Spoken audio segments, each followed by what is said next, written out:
Slippery Rock head coach Shawn Lutz, a 40-14 win over Gannon. You really dominated the game in all phases today, offense, defense, special teams. Got to be pleased with the way the team responded here on homecoming. Yeah, homecoming is a special thing. There's no like a homecoming here at Slippery Rock University. What an atmosphere. It's got to be tough for an opponent to come in with that type of atmosphere.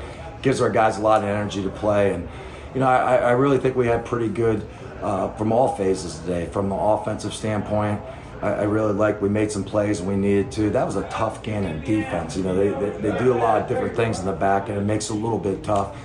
Defensively, I thought we were dominant today. We completely shut down the run. We got to the quarterback. Our secondary made plays on the ball. And I really liked what we did special teams today. Kyle Butts, I thought, punted the ball. That really didn't show up in the stats. I think he had some great punts today. I like all phases. We're continuing to get better. That was probably our best 60-minute game that we've had up to this point, in my opinion, against a quality opponent. And you mentioned you completely shut down their running game. They finished with -9 rushing yards. A lot of that's attributed to the way they handle sack yardage in the NCAA. But your defensive line sacked the quarterback 6 times in the backfield all day long. DJ Adedewura was just a machine today. Talk about your D-line. Yeah, in general, give credit to Coach Bader. He's done a good job with that group as young guys, players coach. But I don't know if I've seen a performance like that in a long time, especially of DJ. I mean, he did it last week. We saw what he did. He's playing at a high level, but give credit to all those defensive linemen.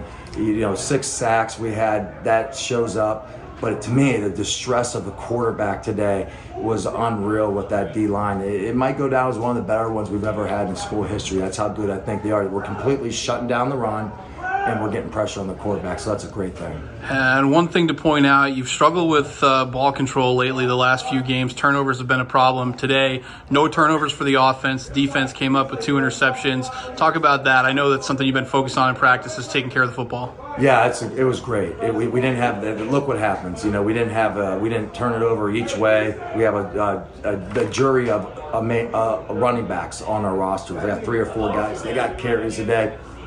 I thought we did a good job offensively. I really did. I think we made some key plays that was crucial. I think the play that really broke Gannon's back, second half, when Chris Stewart took that outside zone on their sideline for a touchdown, that was big. I think our offense is only getting better. They show they can run the football, we can throw it. I do think that was a good Gannon defense. Offensively today, you're missing 3 of your 6 guys off the 2 deep at the wide receiver position today.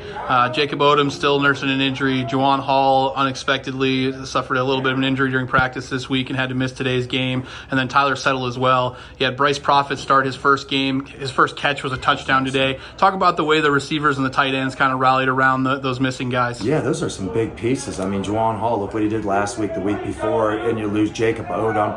Profit, what a play. I mean, that was a big 3rd down, and he caught it over top of that guy. For those guys that get experience, with Max Majeski got another touchdown today, and you saw a little bit of Gavin Barnes, a little bit playing a little bit, getting better.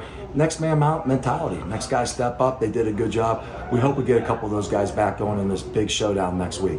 And today was a big one. Gannon came into the 5-1 record, 3-0 in the PSAC West. You took care of this test. Probably your biggest test left in the division next week on the road at California. A hungry Cal team. They've lost 3 games by 1-possession scores to really good football teams. Where's the mentality going into next week? Wow, I'm going to enjoy tonight, but I'm already thinking about that one because you're exactly right. They've had double-digit leads in their 3 losses. I think going in the 4th quarter, they could easily be a top 5 team in the country, but they lost to these opponents, IUP, Kutztown Shepherd, who we know are really good. So we got a big test.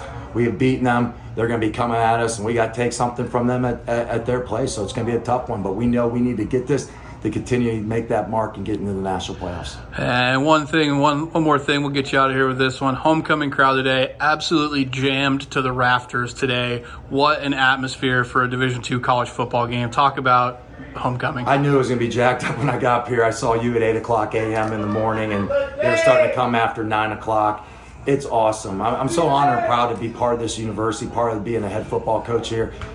Our Division II game day atmosphere, I'll put up against anybody in the country. It is just absolutely awesome. A lot of great alums back, stuff like that. It was just an awesome, awesome day. Congratulations, Coach. Hey, thank you, and go Rock.